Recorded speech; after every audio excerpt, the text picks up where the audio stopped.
Hello guys, it's Johnny time and welcome to the first Web3 security podcast of 2025. Today on the show we have Harry back. This is the second interview. We had another one about 1 year ago. A lot has changed since then. Harry is one of the most interesting personas in Web3 security. He worked in the Ethereum Foundation. He's the founder of Spearbit and Cantina, and he recently moved to New York, that is probably going to be the capital of cryptocurrencies. In the conversation, we discussed so many interesting topics that are about security researchers, the future of AI, tooling, and developers and engineers, and of course, the most interesting topic, Ethereum versus Solana, and where are we heading. So whether you are a Web3 security researcher, engineer, or investor, this is a must podcast for you. I hope you are going to enjoy it. Harry, how are you? Nice to see you again here on the show. I'm very good. I'm in New York. It's snowing. So, I don't like snow too much, but it is what it is. Wow, that's exciting. You don't like the Christmas vibe and the whole like New Year's snowy vibe? I think you're a summer person. I think it's a good question. I think I prefer summers more, but like winters are great for getting work done because there's not much to do. I think the cold makes you just be focused on what you want to do. So that part of winters and snow I like, but otherwise going out and having to step through snow, that's annoying. Yeah, for me, cold makes me stay at home, grind, work a lot, and watch movies and be with my fiance. So it's. I like the change. I like that you have seasons. There are some places in the world where you don't have seasons, like in Asia, for instance. And I like that I have seasons, and I can sometimes have summer, sometimes winter. Anyway, so this is the second interview that we have here on the channel on Johnny Time. We had another one 1 year ago. It was super interesting. A lot was changed since then. And now we have another fresh interview with Harry, one of the most interesting personas in the Web3 space. So for people who didn't watch the previous one, I know that we already discussed about your background in the previous interview, but let's just do a quick recap about your background. Really no more than 2 minutes because you worked in Ethereum Foundation and you're the founder of Cantina and Spearbit. So just a quick rundown. For sure. So I'm Hari. I'm one of the founders of Spearbit and Cantina. I used to build the Solidity compiler for a couple of years at the Ethereum Foundation before that. And then I have a background in pure math before building the compiler. So that's a very, very short introduction of myself.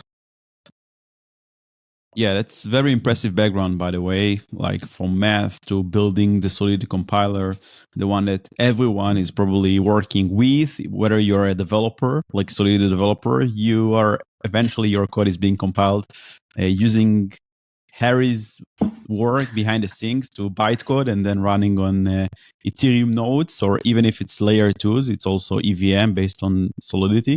So that's pretty impressive. And also Spearbit and Cantina, one of the most known Web3 security firms and auditing competition. So Harry is the founder, and we're going to have a lot of alpha today and a lot of super interesting topics that we will discuss. But first, you told me that you recently moved to New York. So do you want to tell us a bit more about it? Apart from the snow, how did it influence your career, your work? And I mean, you said that New York is coming like a crypto hub. So maybe share a bit more about this. So yeah, I think I really like the energy and the hustle of the city. I think I haven't really been to a city with so much energy. It's a right combination of like ambition, hardworking people, and capitalism. With all three, like you have something that's like very explosive. And in my opinion, if you're building a massive tech company of some kind, there's only two cities in the world that can enable you to like accelerate, and that's San Francisco, SF, or New York.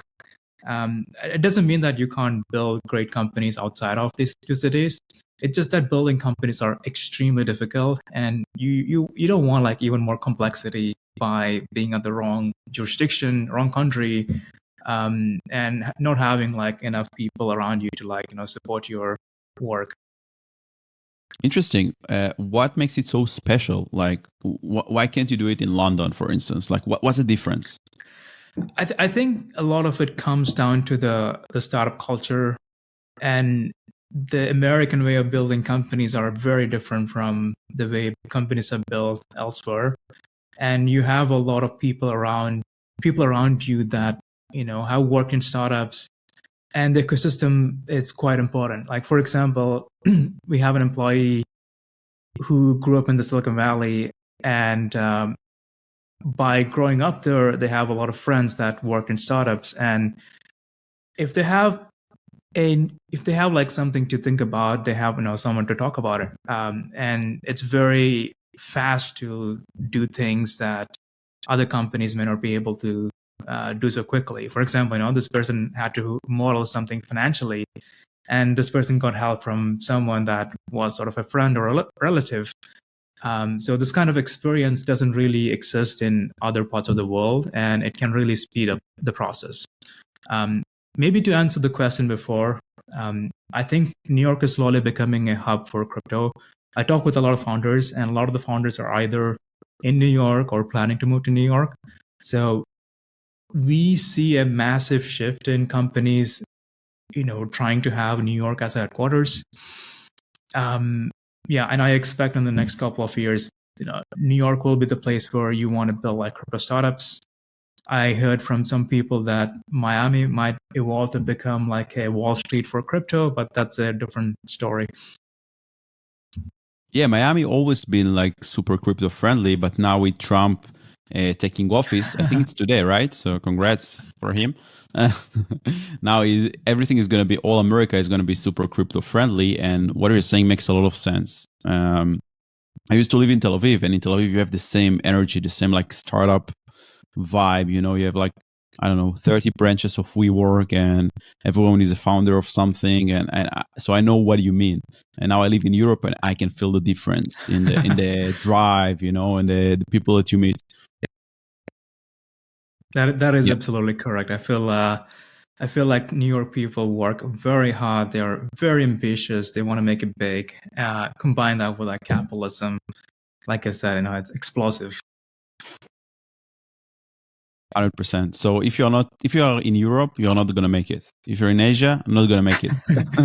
You can still make it. It's just that building a company is extremely hard, and you don't want to make things even harder. Yeah. So you guys are building. What are you guys mainly focused on? Like, what do you do in your day-to-day life? You're working on Cantina, on Spearbit, other initiatives. How did the change and moving to New York, affected your day-to-day life and Cantina in general? So as a company, we were fully remote in the past. I think one of the things I want to change, at least this year, is having like a headquarters based out in New York. It really helps when you are onboarding a new employee, for example, like flying them out here, working out of the office, maybe like for 1 or 2 weeks, even if they are going to work remotely later on. It's a very fast way to get you on board. It's a very fast way for new people to understand the culture of the company, how we work together. So many like successful companies do the same thing, where like, even if they're like remote or remote friendly, they like having like a headquarters, and new employees would fly out there, work from there like for a couple of weeks. That's probably the fastest way to like get up to speed. Yeah, that makes a lot of sense. And when you say company, you're referring to Spearbit or Cantina, or it's the same company. It's the same company, two different brands. I think the way we evolved it was a bit different, and that's why we have two different brands. But effectively, you can think about Cantina as an open marketplace with many different service providers for different security offerings. And Spearbit started off as like a very, very high-end security provider for customers that are looking for secure reviews in crypto. Interesting. Yeah, last time when we talked, it was very, very new. Like I think Cantina wasn't even announced yet, and we first kind of announcement or did like some kind of a teaser about what's coming in the podcast. But now, of course, people know Cantina is like making big waves in the space, huge competitions, biggest protocols, like, and people are some people are happy with it, some people are less happy with it. You know, there are always arguments about the judging process and competition spot size and so on. We'll discuss these things later. But can you just explain like how does Cantina and Spearbit work together? Like are there any synergies, and like also explain like how Cantina is different and how you kind of like initiated the idea of Cantina from starting with Spearbit? Okay, so Cantina is ultimately like an open marketplace. So if you are a secure researcher, you can join Cantina, and there are multiple different things you can do to earn money by doing, secure reviews, competitions, and bug bounties. Spearbit, on the other hand, is like a very, very high-end guild. So what I mean by that is Spearbit has, out of Cantina has around like 5,000 people at this point. Out of the 5,000 people, Spearbit members are about like 150 people that are like completely vetted. They are somewhat well trained. And if you are a customer looking for a secure review, Spearbit is one of the highest end option you can get. This is what people like Uniswap or Coinbase would be looking for when they're doing like a secure review, because oftentimes they have billions of dollars on the line and they want to make sure that they're doing everything they can to make sure the billions are secure. But that's not every customer out there. Some customers don't have billions of dollars in capital. They don't have like massive security budget either. So people want flexibility, and Cantina offers flexibility for these customers. So you may not want to have a team of 5 people looking into your code. You may only want to have like 1 or 2 people that looks into your code. Cantina like gives you options for that. You may only want to do a competition, which is like anyone can come in, try to find bugs and get paid for that. You may only want to do a bug bounty. So Cantina has all these other options, whereas Spearbit tend to be somewhat rigid in what you can get, and it's very high end, very expensive. But if you want the best, if you want to have like no stone unturned, like Spearbit is an option for you. It's interesting. So currently, like there are a lot of competitions in Cantina and very big like prize spots. Can you share like how do you guys able to land all the biggest protocols and and get such big prize pots for competitors? That's a great question. What's your alpha? What's your strategy? I mean, you don't have to share it, so the competitions are not listening, but competitors. I mean, we are a very transparent company. We talk very openly about how we work. This is one of the reasons why we started Spearbit and later Cantina. Back when I was building the Solidity compiler, I would talk with engineers who were building software, deploying the smart contracts, and they would tell me oftentimes that you have to wait like 6 months to get a secure review back in 2021. And that was like unacceptable. Imagine like building code for like months or years, and now you have to wait for 6 months to deploy to mainnet. That was like unacceptable. And when you talk with secure researchers, they were also like very upset by the model, because they would have to work for those larger companies that would take 90% of what the customer would pay the company. So this was a market where everyone was unhappy, very little transparency, and as a company, we wanted to be extremely transparent. So if you go to our website, you can literally see how much our secure researchers make per week, and we charge a marketplace fee on top that the customer pays. So that's been our model from day one. We've been very transparent. So I'm happy to tell everyone like how we work. At the end of the day, like I think we have a much deeper understanding about the customers and the secure researchers. Like we spend a lot more time with these people every single day, every single week, and we have a much better understanding of what these people are looking for. And I think when I read a lot of tweets, talk to like secure researchers, this understanding is like not really there. They often think what customers want is X, but they haven't really spoken to the customers and like asked the same question. So we have a very, very deep understanding about what customers want at the end of the day. And that's That's exactly the reason why we can convince them to do this, massive $1 million competitions. Very, very cool. Very cool tip for companies and entrepreneurs in general. Focus on your customers and then adjust the product for the customer. But another question that comes after understanding how Cantina works.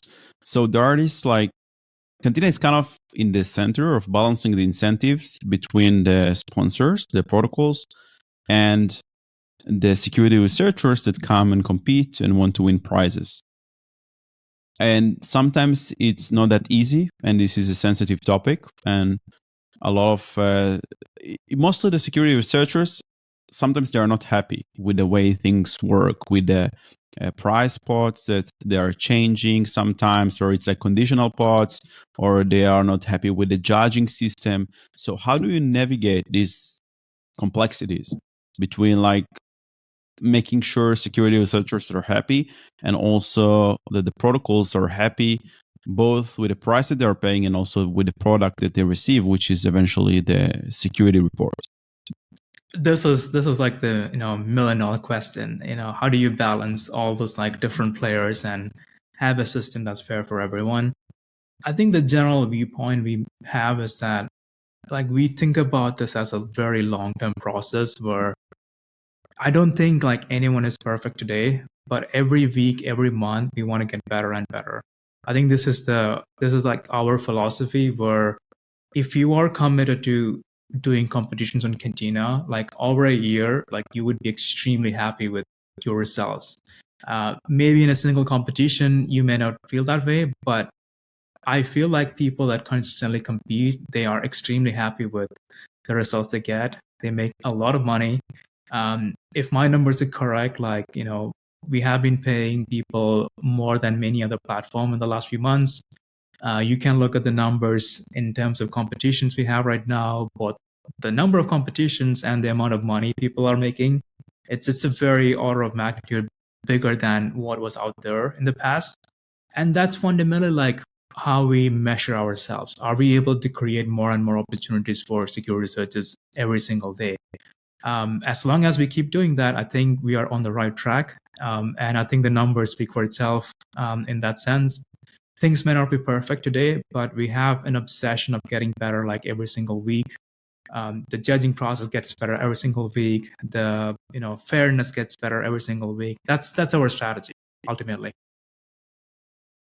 It's great to hear, and it's super important to always listen to feedback and get better.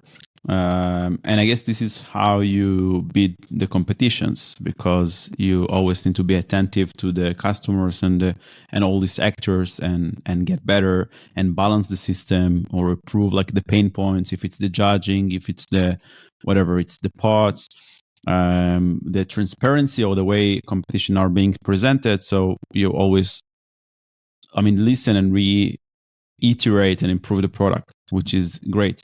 And by the way, it's a really competitive space. In general, competitions and security reviews and bug bounties are super competitive, right? Am I right? Or you are 100% correct. I don't think I don't think people from the outside see how competitive it is. It's running the company. It's extremely stressful. I wish it was simple. Yeah. Does it still make sense to run such company? I'm sorry for asking the hard questions with all the competition and the cake, the market share that you can grab and capture. Is it profitable? How do you make it profitable with all the crazy competition? And I guess it's a limited market share because eventually there is X amount of protocols that they need security services, and this X amount of demand need to be divided among a lot of competitors. Yeah, this is a great question again. Our approach has always been driven by growth. We want to keep growing as a company. And last year we tripled our core metrics as a company, which is usually good when you're building a startup. And we believe we can keep doing that year after year. Maybe not triple every single year, but I think this year we can again triple if we work super hard. As a company, we feel crypto is one of our biggest customers. We feel like crypto market is going to grow significantly over the next 2 years, and we want to make sure that security can also scale while the market scales. And this was something that really caused a lot of problems in 2021, where a lot of companies were now building protocols, but there were not enough secure researchers to do the secure reviews, and that's why you have to wait like 6 months. We want to make sure in the next 2 years, like no single company have to go through that. Like the thing I hate the most when it comes to like helping founders is that, imagine they have all the code ready and they have to wait for a security company to review it. That I absolutely don't want any founder this year deploying in crypto, building in crypto, to wait, more than like a week to get their secure review started. So as a company, like we want to keep growing. We have a very like growth oriented mindset inside the company. We believe that the market is also growing, and we want to help founders have the highest quality secure review at the fastest amount of time possible this year. Cool. So you guys are focusing on the crypto market, which you believe is going to grow. I believe too. It seems so, especially with Trump super crypto friendly, and we see the Bitcoin price and all the AI saga and Solana and meme coins and Trump coin and fart coin and all the crazy things that are happening on chain. And in the past, it wasn't, there was a gap between, there was a lot of demand, but there wasn't supply. Now it seems like it's kind of like being balanced. But I'm sure that you guys are also thinking about how to scale without being dependent on the demand, right? So even if the crypto space doesn't grow that much, you still want to scale and grow as a company. Do you have other products in mind or other areas that you consider scaling, whether like offering new services or, I don't know, breaking into new markets? I'm just interested. 100%. So the company's mission has always been to secure the world's code. Mine and my co-founder's background is building software where there's like zero tolerance to mistakes. So I used to have nightmares when I was building Solidity compiler, where imagine if I wrote a bug, if I had a bug in one of my PRs, and imagine if Uniswap or someone like that uses the version of the compiler that I deploy. The bug would be catastrophic, where an engineer building the software would think, hey, this is how it should work. But because of a bug in maybe like what I wrote, that's probably not how it's going to happen in the bytecode. So me and my co-founders, we have a lot of experience in building software where there's like zero tolerance to mistake. And a lot of our customers are in the same boat where they cannot make mistakes. We would work with customers that are, doing billions of dollars in volume like every single month. And if there is mistake in their software, it's like end of story for the company, their customers, their users as well. And we believe that in the next decade, there's going to be a lot more people that can write code. There is this fascinating video out there on Twitter, which is like an 8-year-old little girl who can write software using Cursor. Just try to like search for that on Twitter. And it's very fascinating for multiple reasons. On the one hand, I think the ability to code is becoming fundamentally more democratized. So anyone can now write software. My dad, for example, he can write formulas on Excel. And I don't think writing software is that much different from writing formulas in an Excel sheet. So I feel like in the next decade, there's going to be 1 billion developers writing code of some kind. And we want to help them write secure software. So our long-term mission, is always going to be to secure the world's code. Right now, we see crypto as like one of the highest priority areas to focus, because, one mistake is catastrophic. But eventually we want to get to a point where, if 8-year-old little girls are writing software and deploying to, I don't know, the internet, we want to make sure that's secure. This is super interesting. It just opened my mind, because I mean, I experiment. I have experience with AI, with Cursor and Copilot and Claude and all these kind of models, and it definitely helps me sometimes. But I think about it, and that anyone now can write front end, back end smart contracts. But these AIs, they make mistakes all the time. I mean, they need Yes. very close supervision. Of course, they will get better and they will write like bug free code, not bug free, but less bugs. But I can imagine how much more code is being deployed as we speak, which might be full of bugs. It just Yes. increases the demand for security even more. The fact that we have AI that writes code and all of people are relying on that, they don't even know to read what the AI Yes. wrote. They wrote like a token smart contract or something, and it makes a bug because it's feeding itself of the internet, and the internet is full of articles and even like examples. Even like CTF write-ups of like how to write a token with a bug, and then the AI comes up and write a token with a bug because Yeah. that's how he completed the text. So it's Yeah. insane. It's going to significantly increase the demand for security in general in the internet, not only in crypto. 100%. I have like two stories to tell. Like, I mean, the first one is like GitHub right now has 100 million users, and they believe that in the next decade this will be a billion users. And a lot of companies are really like scaling to that billion number in the future. And we want to understand what does it mean to secure a billion users, a billion people writing code. And it's going to be very different. I don't think like what we have today is how it's going to work, but we want to actually like, build a future in that sense. And the second story is about new kinds of bugs when LLMs are writing software. There are repositories out there in GitHub. It's like completely open source where people maliciously try to write code, hoping that an LLM would pick it up. So they would often use an API with like, LLM injection. I don't know yes, if it's already a term, but that's I how mean, I would call it. I don't know what you call it, but like they would literally write malicious code that looks real, hoping that an LLM that would get trained in this code will start using it.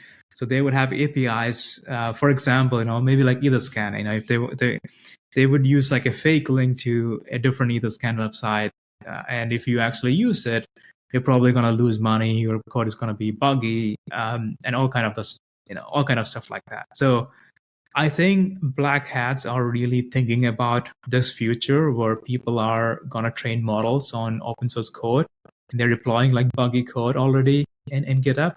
So I think Public. the future of writing software is going to look very, very different. There's going to be a lot of adversaries trying to manipulate Wow. what kind of code is going to be generated.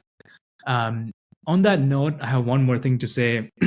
Recently, there was this prompt injection competition where a secure researcher we know ended up finding, it's not a bug.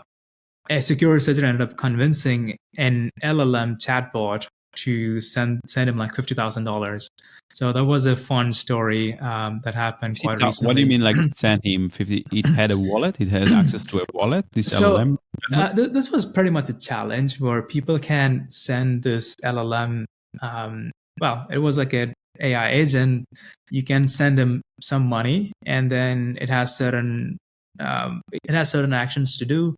One of the actions it can do is like send people funds, but it has a prompt that says like, oh, never send anyone funds. So your job is to convince the LLM, the AI agent, to actually not follow the orders and send you the funds. So people can keep sending it money, and at some point it had like $50,000. And the secure researcher ended up finding a prompt that where the AI would like stop behaving the orders and send it the money. So very fascinating. And if you want to Do you learn remember what more, a prompt was? oh, it Do was you a remember what was? massive prompt. It was a long one. Yes, I mean it looks like SQL injection. It doesn't look like a normal prompt. It looks very like weird and ugly. But if you want to learn more, you can check out Cantina's YouTube. We had a video where we talked with him about how he did how he like jailbreak this LLM, and he also shares a couple of tips on how to like play with LLMs in an adversarial manner. prompt hacking. That's Yes. super interesting. This whole AI phase is opening up so many attack vectors that weren't even no one even thought about before, like injecting data through public GitHub repositories, or I don't know, public resources, or prompt injection, and these things are going to be huge in the future, I believe. Yeah, 100%. 100%. I think we are not really ready for what's coming, and we want to make sure people are deploying safe code. And a lot of people are also worried that, of course, at some point AI will replace them, whether they are developers or security researchers. What's your thought on that? I don't fully agree. My personal take is that if you look at the history of technology, like technology usually creates abundance of things. I think the future is going to be 1 billion developers rather than like 0 developers. It's going to be people who can write more and more software.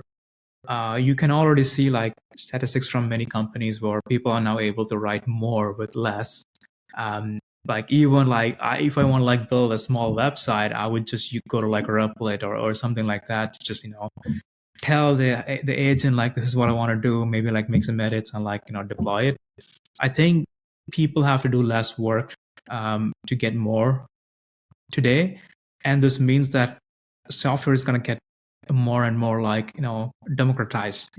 You and I can already build software, but there will be people that couldn't do that in the past. Let's say my dad who can use an Excel and make formulas. I think he would be able to now write software because it's not that different logically. Yeah, that makes sense.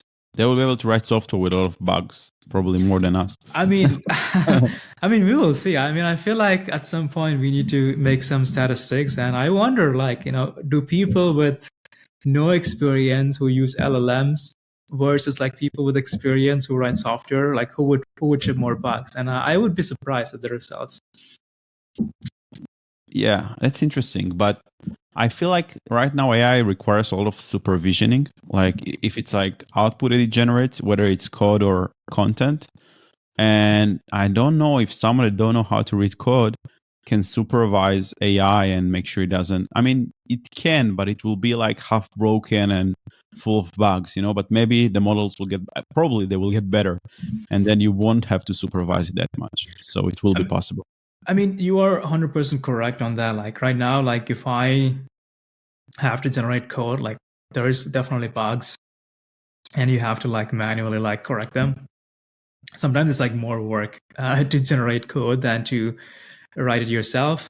But at the same time, I feel like a lot of me like understanding code was like reading how other people wrote code and like expanding on that. I think this part of like learning how to code is gonna radically expand. Like I feel like I can learn a new stack pretty fast with an LLM versus like doing it myself, like reading the docs and doing all these things. I know like many great engineers that learn how to code by literally like reading other people's code. And I think that side of like writing software and learning how to code, it's gonna like accelerate. The same with like playing how to, getting better at chess, for example. I feel like there is a big metaphor to how LLMs and AI is like evolving today, to how chess evolved in the 90s. So back in like 80s and 90s, that's when the chess computers got more and more powerful to the point that it could actually defeat real human players. But if you look at what happened afterwards, like did it actually kill chess? I don't think so. I think it made chess more popular, even though the best chess player in the world is a computer. And if you look at the evolution of grandmasters since then, I would say that more and more younger people are becoming grandmasters and very strong grandmasters very quickly.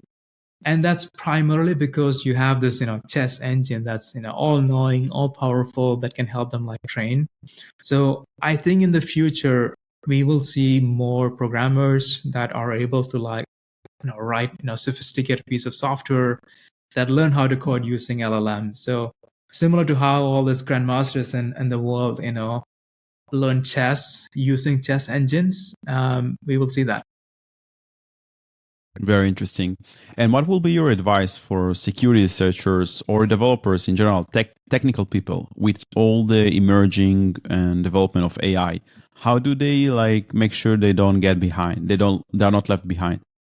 I mean, I feel like if you're listening to this, like the chances are you're not getting behind. Like people who listen to podcasts that are like technical, they are far from the people that would like get behind on like technology. But generally speaking, I would say for security researchers, I've noticed that a lot of security researchers don't have a traditional like engineering or programming background, which speaks to the field we are in quite a bit. I think LLMs would help them understand how to engineer code bases like faster and in a better way. Like a lot of times, if I want to like engineer something recently, like I don't write too much code lately, but if I want to like build something small, what I would do is like ask the LLM, hey, how would I engineer this stuff? And it would like save me a lot of time of like me reading the docs, trying to like Google or, like read a bunch of like Stack Overflow posts. So you can use LLMs to really level up on things that you may not otherwise know, and you may have to like spend a lot of hours learning. And I would recommend like more security researchers try and build stuff. It's very very valuable, and I see a gap in a lot of these people where they don't have a strong formal engineering background. Interesting.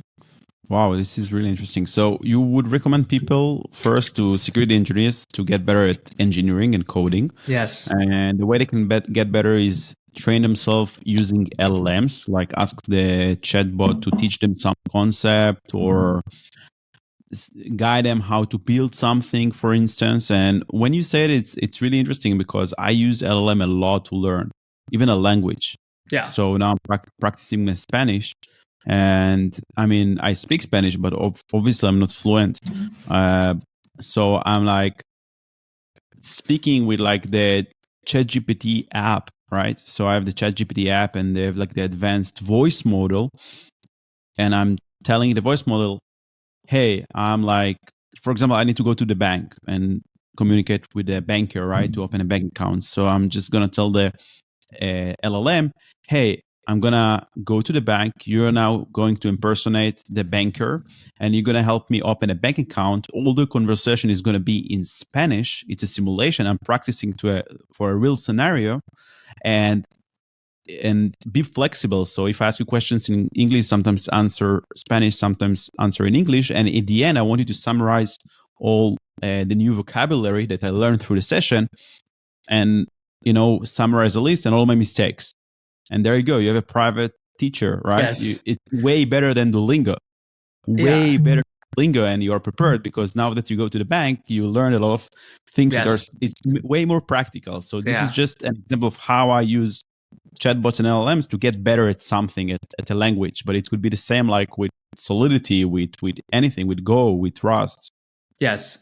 I mean, I think you hit a very interesting point, which is like at the end of the day, like what does technology enable you to do? And like to me, like I've always felt like technology is like a very equalizing factor where like in some way like an average person today is like far more wealthy than someone who grew up like in 1800s. If you look at the amount of things that they have access to, like with just a couple of clicks in your phone or something, you have like the access to the world's knowledge. And in 1800s or like 1900s, there were very few people that had access to the same amount of like knowledge. And they were like very wealthy aristocratic people. So in a way, like technology like really makes knowledge a lot more accessible. And there is a quote that somebody said, which is very relevant in this context.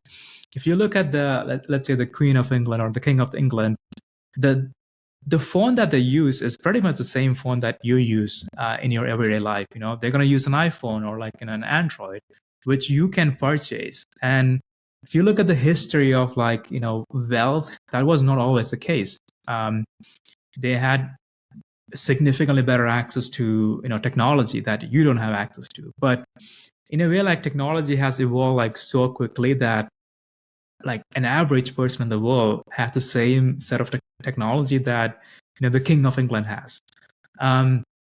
But I always felt like tutors were one thing that was still like inaccessible for most people. I remember like reading several years ago where there was like a kid of a royal family who could speak like 4 languages by the time they were like 5 years old. And obviously that's because they have access to like, better education, like tutors that would like literally sit at their room and like, teach them like 5 different languages. But with LLMs, I feel like this is much more democratic. I feel like an average kid in the world who's 5 years old now has access to, a tutor for very cheap that can teach it anything. So technology to me like decreases the barriers, and it's like the true equalizer in the world. And your story about learning how to learning a language is like, it's very similar. Like you would probably have to pay a tutor a lot of money in the past to get the same service, but now it's like $20 a month, and you can do many different things in a single app. It's fascinating. Amazing. It's like a language removes all your excuses, because where you are in the world, if you have an internet connection and access to ChatGPT, you don't have any excuses. You can learn anything. You can learn to code. You can learn languages. You can learn, I don't know, literature, whatever you want, history. Yeah, I agree. Going back to the chess example for a second, back in the days, there was a saying that if you want to become a grandmaster in chess, you have to be like Russian, because that's where all the chess evolved. That's where you have the chess schools. The best literature was in Russian. So much so that Bobby Fischer, who was the American chess champion, told another grandmaster, hey, like a grandmaster asked Bobby Fischer one day, hey, I want to get better at chess. What do you recommend? He recommended, oh, read these books from the Russians. And the grandmaster told him, hey, but I don't know Russian. And he said, you're never going to become a great chess player if you don't study Russian. So Bobby Fischer apparently taught himself Russian just so he could read and understand the Russian chess books. And going back to today, a lot of the best players out there are like extremely young. They come out of like nowhere. If you look at the world champion right now, he's like an 18-year-old kid. And I think like in some way, this is like knowledge is a lot more accessible. Like you can be an 18-year-old like anywhere in the world and have access to the same amount of knowledge that someone in the past that was a closely guarded secret. So you don't have to like grow up in Russia to get really good at chess. You don't have to be in the US to be very good at like engineering or something like that. Anyone in the world can now access the same amount of knowledge. This is insane. You mentioned before that you recommend security researchers to get better at engineering and build something. Do you have ideas of like how do they pick? What do they build? Is it a protocol? Is it a tool? What would you recommend them?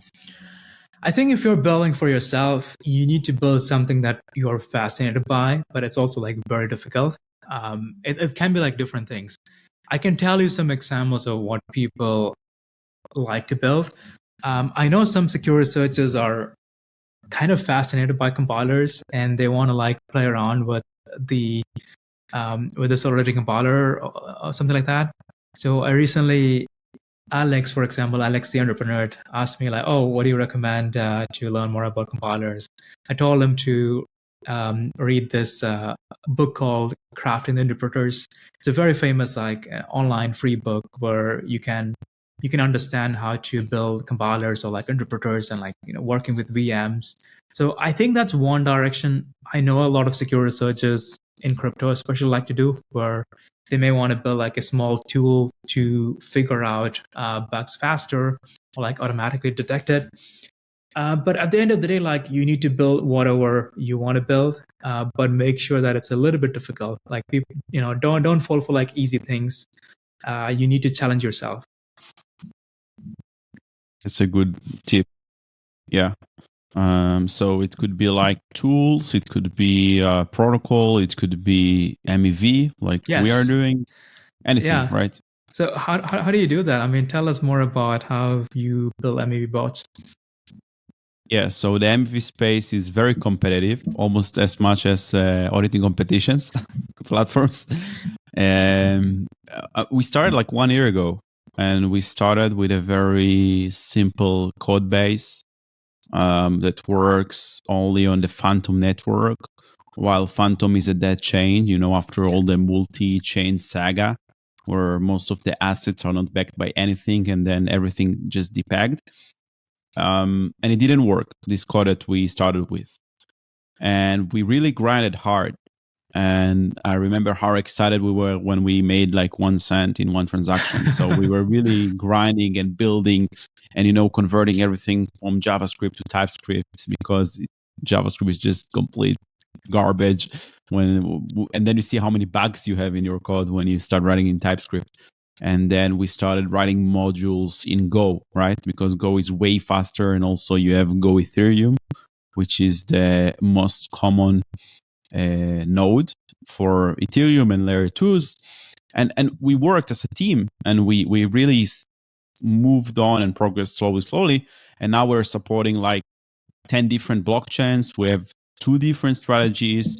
We started only supporting with UniV2. Now we support other protocols like UniV3, Solidly. We recently started supporting Algebra, which is kind of UniV3, but with dynamic fees. We became masters and wizards in AMMs. Like, we know all the protocols, how they work. We have like all kinds of modules.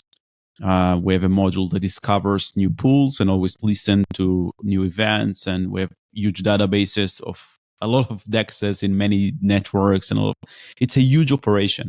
We wrote services that connect us to a lot of nodes simultaneously, RPC, WebSocket, eNodes, and get information, and also broadcast information. It's a very cool game. It's a very competitive but super cool game, and we are able to succeed in it because we have the technological edge, and also we grind a lot and we don't give up.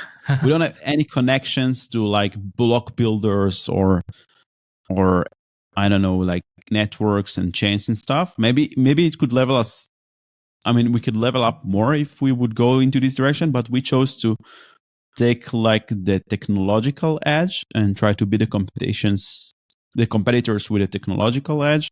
And we believe that the cake is quite big, that we can have our own fair, nice share, and it works pretty well.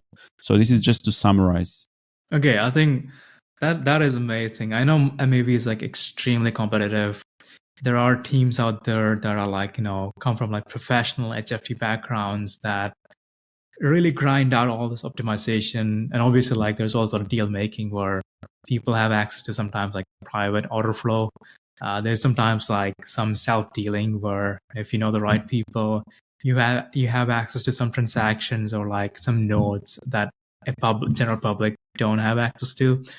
It's an extremely competitive game, but that's like also like very unfair if you're a young participant that's just coming in that doesn't know anyone. So it's amazing to see that your team is like doing well without any connections or like deal making. Yeah, it's pretty insane. But the advantage, because it's the same. It's like what happens in Wall Street, in markets, commodity stocks, I don't know, Forex. The same, just the difference is now that everything is transparent, is and on chain. And you can see like who you're competing with. We have a list of competitors. You can see them on chain. Nice. And we gave them names, actually. We gave them funny names to every single one of them. So we have all these kind of like cultural things. We make songs with AI about the product, about the competitors. Like, it makes things more fun. Because we are all remote, everyone is in different location in the world, but we still have like the atmosphere and the culture, even though we're a small team and we're remote. So it's pretty fun. Yeah, I mean, just want to add, like, I think that's super important to build a very strong team culture and like having this kind of rituals. I think that's how you build like great teams and great companies. It makes things way more fun. So we are not only excited by the fact that we made 2K in one trade, but we're also excited when we made a song with AI and we played and we sing it together, just because it's fun and funny. 100%. Yeah, but this is definitely one of the most interesting things that I've ever done, even actually more than security and cybersecurity work, because you're essentially building a money machine that works for you while you sleep. You don't exchange your time for money. It sounds like cliche, because you do eventually exchange. We worked a lot. Like, we are three we could be very highly paid in cybersecurity, all the three of us, but we spend a lot of time to build this thing. And I think the total income that it brought still does not equal the time that we could make as like like work for a company. But I think it will pay off eventually, and it's way more fun, way more scalable, because at some point it's not attached to your time when you build the company or something like that. It's interesting to see where it goes, but I think a lot of things is also thanks to the market, right? The markets now are crazy, so there is a lot of volatility, and the more volatility we have, the more we feed on this volatility and the volumes. Where do you think the market is going, by the way? Like, what's your feeling about the market? Well, I don't want to make any predictions, but it looks like the market is very volatile. I think we're speaking on a Monday, January 20th. I don't know when it's gonna go live, but it's been a very intense couple of days, at least in the US, with all these meme coins, with the president of the US and the first lady launching their own tokens, and I think we are in for a while ride for the next couple of years. It's going to be insane. It's interesting because we are already in the bull market, right? It's clear. Everyone knows that. Bitcoin like touched 108 or 109K all-time highs. Ethereum is lagging behind. It's another conversation. We can maybe speak about it later. But I don't know. I'm super bullish crypto long term, okay? But I'm here for a while in these markets, and we all know about these cycles. And every time people say, this time it's different. That's it. We're going to break this 4-year cycle, and now we're just going to go up, because every time it's a different excuse, in the last cycle, it was like on-chain gaming and the metaverse and NFTs. And, every time and there was also, I think, the Super Bowl with the huge ads, and it's mainstream now. And now it's like Donald Trump and the most president crypto-friendly ever, and reserves, like strategic reserves, and countries buying cryptos and ETFs and so on. Right. So every time it's different. And every time when I hear people saying this time it's different, for me, it's a red alert that we are close to the top. I don't know. What's your feeling about it? I mean, I don't want to make any predictions on the market. I'm not a trader, but I can tell you that we see a lot of people building right now. We speak with a lot of builders, and I would say there has never been a better time to build for multiple reasons. One, because the software that you need to build is getting better and better. It's never been better. I mean, never been in this shape. For example, if you want to build a Solidity contract, it's never been so easy to write a fuzz test. And that is not the case for many other programming languages. Writing a fuzz test in Solidity is like as simple as adding an extra argument to your function in the test.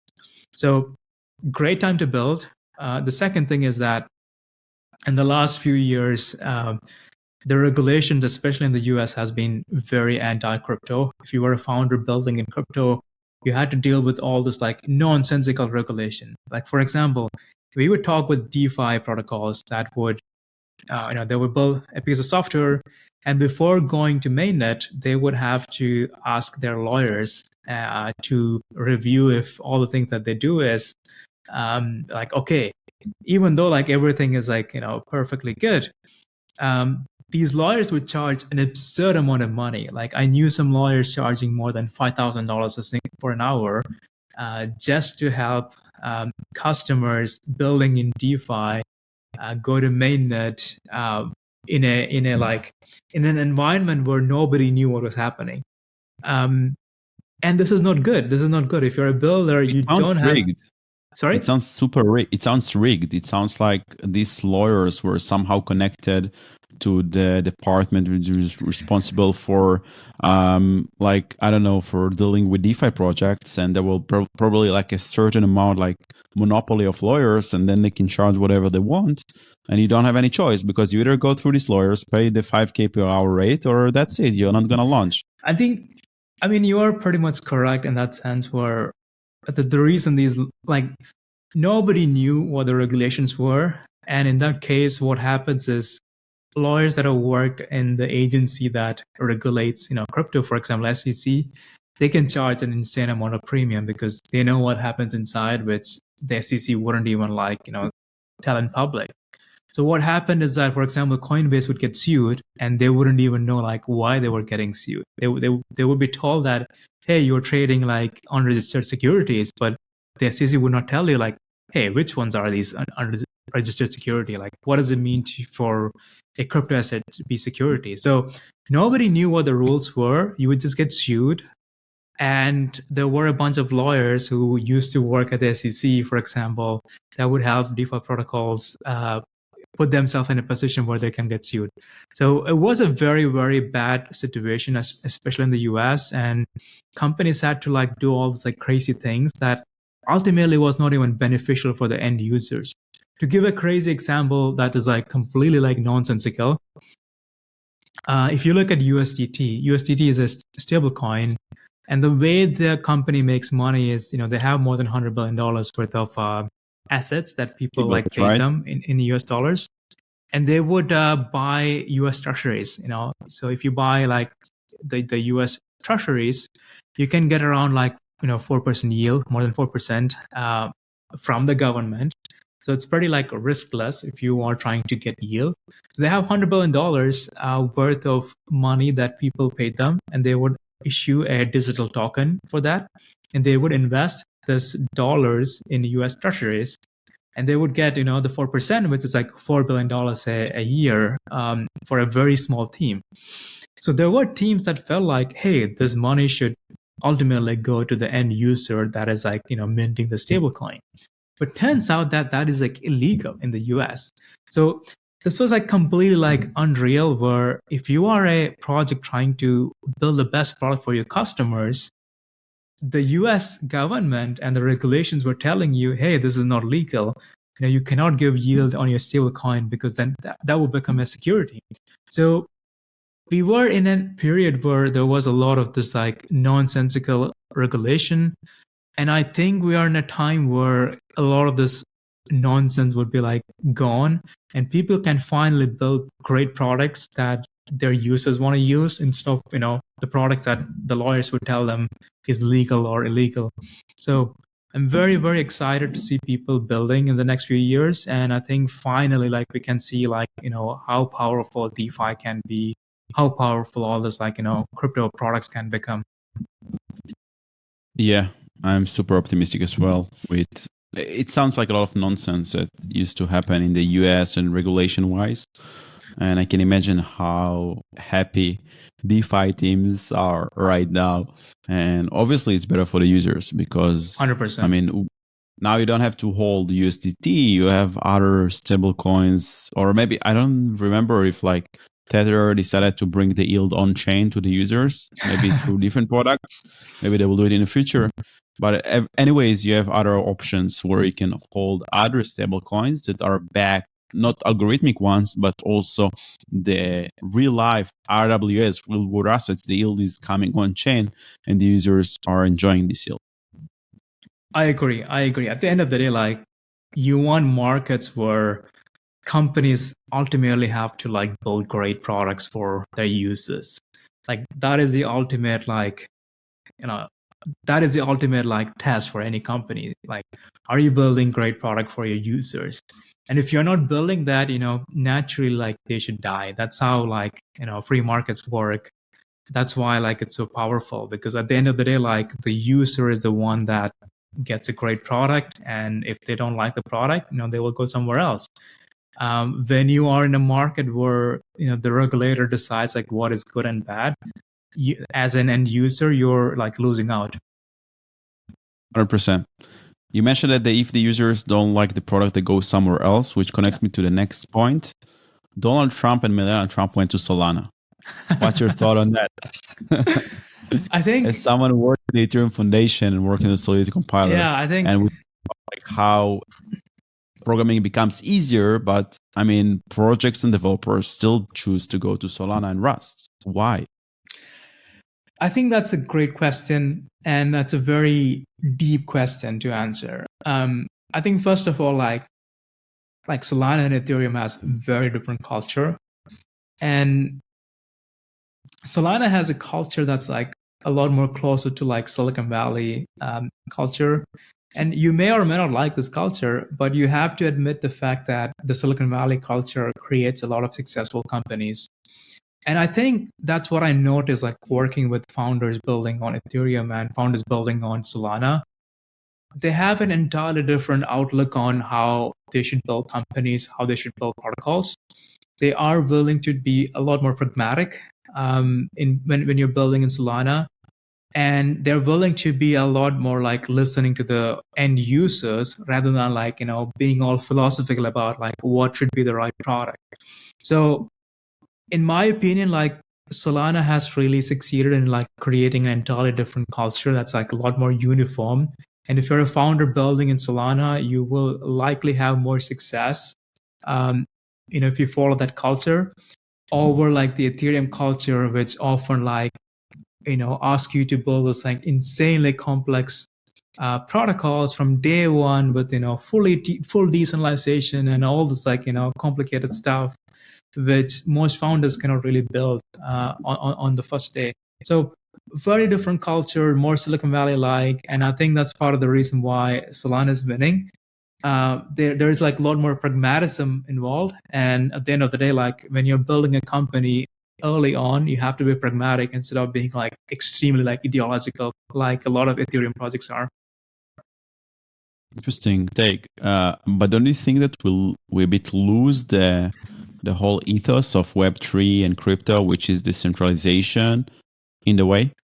I think that's a good question. I feel like Ethereum tends to take a very, very extreme stance. And in my opinion, like you don't often have to take such an extreme stance if you're building a protocol on top of like Ethereum. If you look at successful protocols in crypto, like you can see the same pattern. I don't think many protocols started off like being extremely perfect. There were like imperfections in like the V1 or V2 of many big DeFi protocols. They just like kept iterating.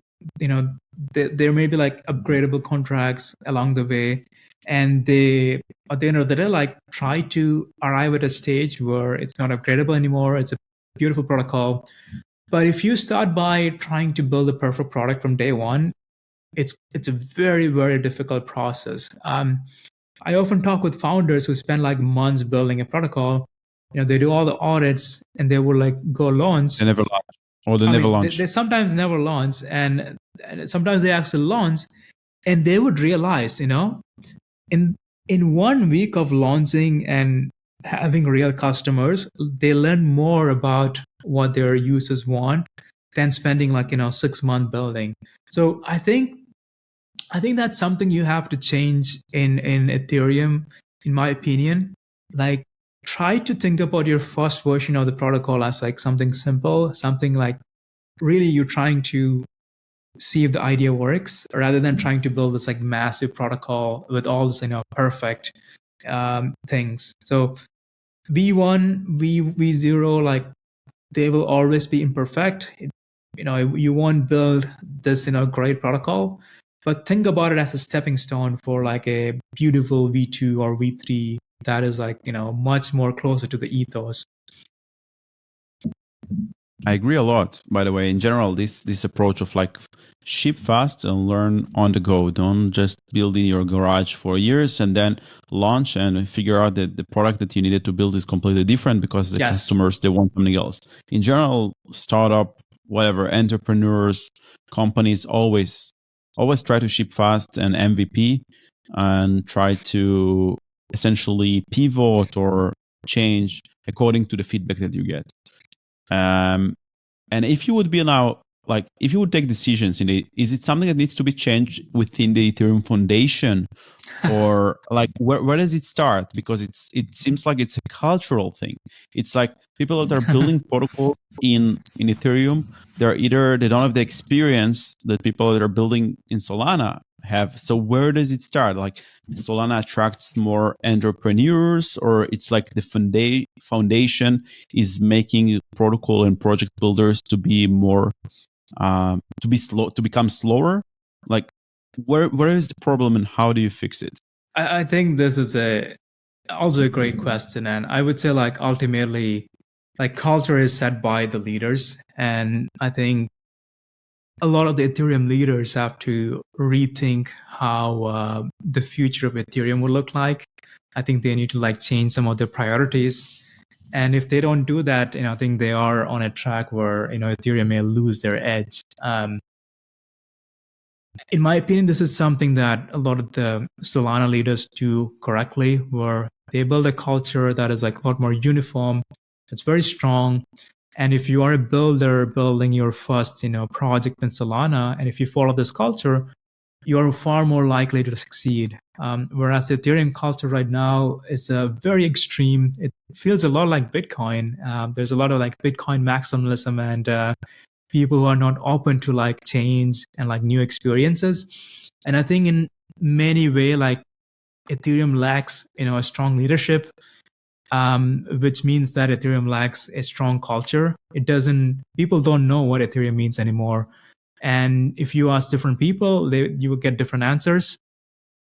And there is a like vacuum of like leadership, which means there's a lot of people who have a following and they say whatever they want, and that becomes like the maxim. So Ethereum needs a lot of fixing, and I think the first thing that needs to be fixed is like leadership. And this may be a very controversial opinion because a lot of people would tell me that, hey, Ethereum shouldn't have any leadership, it's decentralized. But I think we are in a point where Ethereum does not have a strong culture, and the only way to fix it is to have a strong leader who defines what the culture is. And once you have that, you can have like a system where there is no strong leader anymore. But, Ethereum made the mistake of like becoming like leaderless while not building a strong culture. Interesting. So it's very interesting what you're saying, because it essentially means that we are kind of going back to the old kind of ways, right? Where we have leaders that they make decisions, they create a vision, and eventually we move forward with this vision, which is something that Solana has, Ethereum and Bitcoin don't have. Bitcoin still like appreciates a lot, because you could say that Bitcoin does not have a leader, but I would say that Michael Saylor is one leader, and there are all the Bitcoin maxis are kind of leaders, and I don't know, Trump. Yeah, I would say like Bitcoin is different because the entire premise of Bitcoin was to become like Bitcoin will not ever get upgraded. That's like the whole point of Bitcoin. Like it's like nobody can control it, and that is like the feature. Old and that's a feature. That's a product. Yes. It's old. It's sometimes expensive. It's very slow. Yes, but it doesn't care. Yes, I think that is a feature when it comes to Bitcoin. And in my opinion, I would say like Satoshi left a very strong culture in Bitcoin. Like there is like a lot more uniformity around among like Bitcoin users. Whereas with Ethereum, the problem is like, I don't think people in Ethereum know what they want. Some people want it to be like Bitcoin, which means that, okay, we don't make any changes anymore. Nobody controls it. Some people actually want to make changes. And sometimes you're in the middle and like nobody knows what's going on. Like, you have to pick a side. Do you want to have like constant progress, or do you want to be a stagnant ecosystem? So I think we have a big identity crisis inside Ethereum. It's like 20th of January. Like if you go to Twitter, you can see a lot of calls about having new leadership inside the foundation. And I hope like, at the end of the day, like we can have, we can like have a new Ethereum in some sense.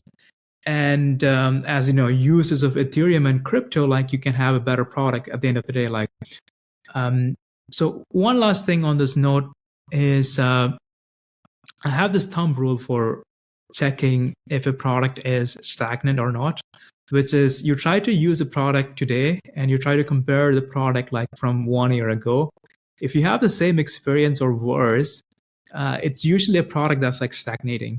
I think a good example is Google, where if you try to search on Google today, you often get like, SEO garbage or like results that are like not even useful.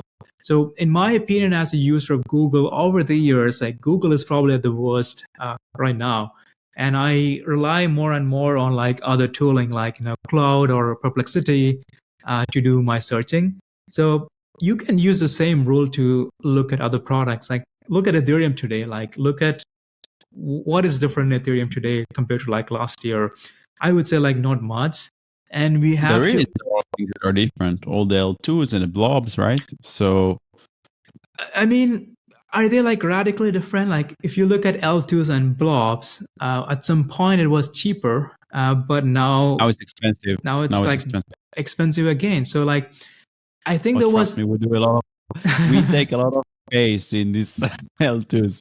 Yes. And we know how expensive it is. Exactly. So I feel like there was a period where there was some progress, but now we are back to like square one. It's like L2s are like as expensive as a year ago.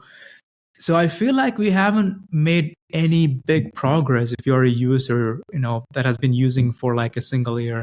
And I also want to like look at L1 a lot more instead of like focusing on the L2.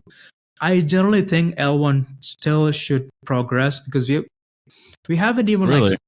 we haven't even like scratched the surface. Who is transacting on L1? No one is transacting. Only rich people. I mean, that's a problem because it's like unusable. And they can't. How can you reduce the fees? I think it's possible. It's a matter of like will. Do people actually want to make it happen? People have to make some hard trade-offs. For example, like Ethereum has this like obsession with running nodes on like Raspberry Pi in like a network that is like, not very common. Is that the benchmark for running nodes on Ethereum? If that is a benchmark, then obviously like we can't really scale. But if you like increase the threshold for running nodes, obviously like we can extract more and more performance. We can increase the gas limits. We can improve the EVM. We can improve the solidity. There is a lot of room inside Ethereum to improve. And it comes down to like, do we actually want to do this? And it looks like if you talk to a lot of people in building in Ethereum, they think we shouldn't. They think the EVM and the L1 should just be like frozen in time, and all the innovation should happen on L2s. But that's not happening. That's not happening. I mean, I don't agree, and that's not happening. Like two things. Yeah, because L2s are getting slower and more expensive. Not slower, they get more expensive. And I read an interesting tweet, I think yesterday, that Donald Trump had the choice. He could deploy on Arbitrum, on Base, right? It's changed with a lot, like small fees, pretty fast. Arbitrum, 250 milliseconds per block, Base 2 seconds per block. And he chose to go for Solana because how does it choose? Base, Arbitrum, Optimism, Ethereum, and in Solana, you just have Solana, and that's it, right? You don't need to make difficult choices. You just go to the Solana, it's cheap, it's fast, and that's it. Yeah, I mean, although like the price has gone kind of wild lately when it comes to transactions, but at the same time, I want to talk about one point on that. Like, Ethereum has been around for almost 10 years, and it still takes like 2 different transactions to do a simple swap. And to me, that's yes, right. And I think that's a massive failure on Ethereum ecosystem, like not Isn't fixing. Isn't it the same in Solana? I'm not sure. Disclaimer. So I'm a EVM user, obviously of MEV, and also I have my own. I'm investor. I'm investing. I'm doing DeFi on L2s mainly. I don't do much on L1 because it's expensive. So why? That's a problem. So I'm not sure. I'm used to this prove and swap, and it's annoying, but you kind of get used to it, like any other annoying thing. But is it the same in Phantom and Solana? By the way, just if you compare MetaMask and Phantom is 10 times better, the experience. And now they also support EVM and Bitcoin in Phantom wallet. So I feel you. I know from my small experience with Solana, it got so much better than I remember in the previous cycle, and it's so much faster, and the UX is amazing. But you don't need to do like a prove and swap. You just do one transaction, one click. Yes, that's correct. I mean, I think there is a lot that Ethereum can do to fix its problems. It fundamentally comes down to like having willpower, good leadership, and building a strong culture. I feel like we are in a position where there's a lot of teams that have different opinions on what should be done, and they all like fight for like a very scarce resource, which is like, okay, what goes into the next upgrade? And there's a lot of like infighting between the teams because they want their things to go in, which means like, all these people that should be working with each other are now not working with each other, and like that's never how you want to build great products. You want people to be aligned. You want people to like fundamentally do things that are like positive sum and not play all those like zero sum games. Yeah. What do you think it happens because of ego, because of incentives, like money, like why? What's going on there? I think it's a complicated question. I think if you can fix, like, I think the biggest bottleneck is like how many upgrades that Ethereum has every year. They try to do twice a year, but that hasn't really worked out recently. Petra, for example, is like delayed for quite a while. I don't know when it's going to be next. People say like May, but it was supposed to happen, I don't know, Q4 of last year. So there is a constant delays in getting things to mainnet. It's a very scarce resource, which means everyone wants to fight over like what goes in.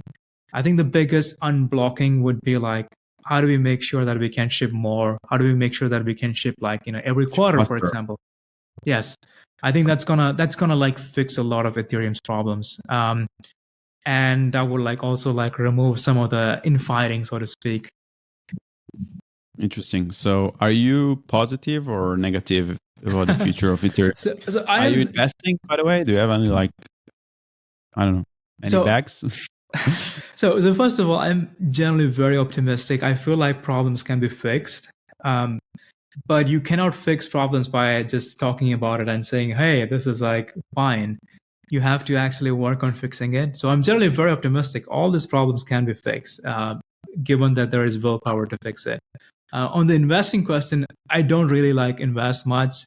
Most of my time I spend on the company, and I think that is like what's important for me. And supporting my team, supporting our customers, supporting our users. That's what I want to spend all my time on.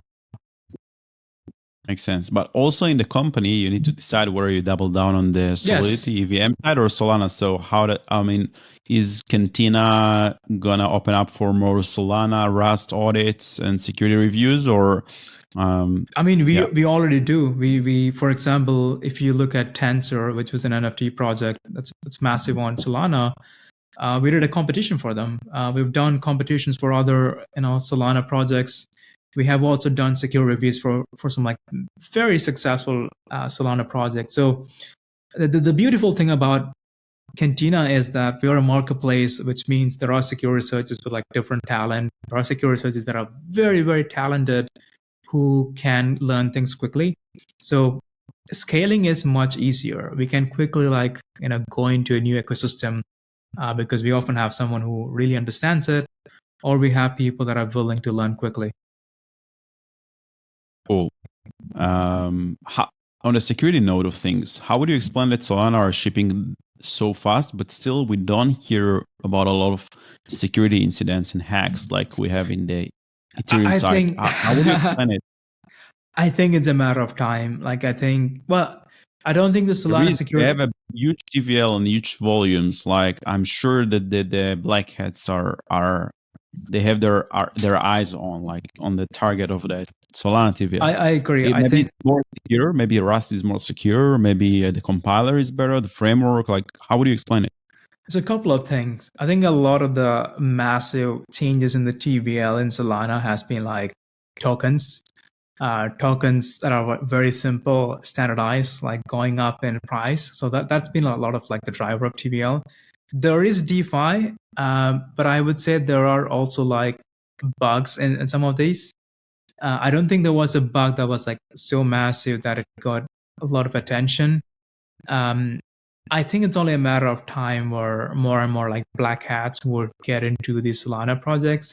So first of all, many of the code for these software is not open source. So a lot of the big protocols, they don't have software that's open source. So people are probably like working on like decompiling them right now. It doesn't like prevent like smart black hats. There are also like other issues where if you have bad key management practices, you will still get compromised regardless of like whether things are open source or closed source. But I would definitely say that over the next year, you can expect like a lot more like Solana security related projects. I wouldn't be surprised at like incidents, like just like any other growing ecosystems. Like, these are like part of growing pains where you have to learn some things like the hard way. And Ethereum, in my opinion, like was too many hacks, more than I wish we had. And for better or for worse, people take security a lot more seriously because of that. Would you recommend security researchers to focus on Rust and Solana or to stick to Solidity?